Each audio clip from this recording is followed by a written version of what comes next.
Baraka topkurlar, sal uyalinglar, Shunday odam mana nimaga odam ajratar ekan mana hojati mana nima uchun?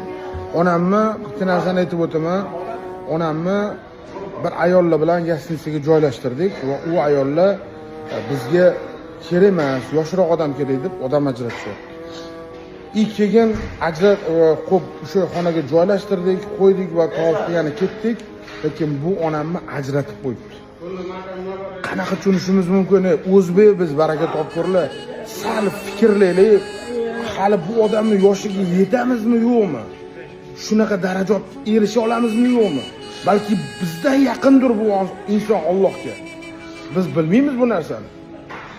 Nima uchun keldik bu yerga? Nima uchun keldik? Nima topganmiz bu yerga kelib?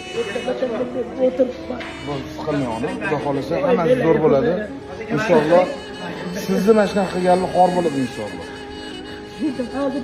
Men o'zim ko'zimga yosh kelyapti. Mana shunaqa narsa qilgani uchun biz insonmiz, baraka topkurlar, o'zbekmiz. Imom Buxoriy agar shu narsani nima uchun kelganimizni ham men bilmayapman-da. Biz Imom Buxoriyning avlodlaridanmizmi rostdan ham? Rasululloh sollallohu alayhi vasallamni ro'zalariga kirdik, duolar qildik-da. Ka'baga kelib turib shu ishlarni qilayotgan bo'lsanglar, bilmadim. Men tilim ojiz, siqilmay onajon, hammasi zo'r bo'ladi. Inshaalloh sizni yaxshi joyga joylashtirib, o'tkazib, omlantirib, boringizga shukr.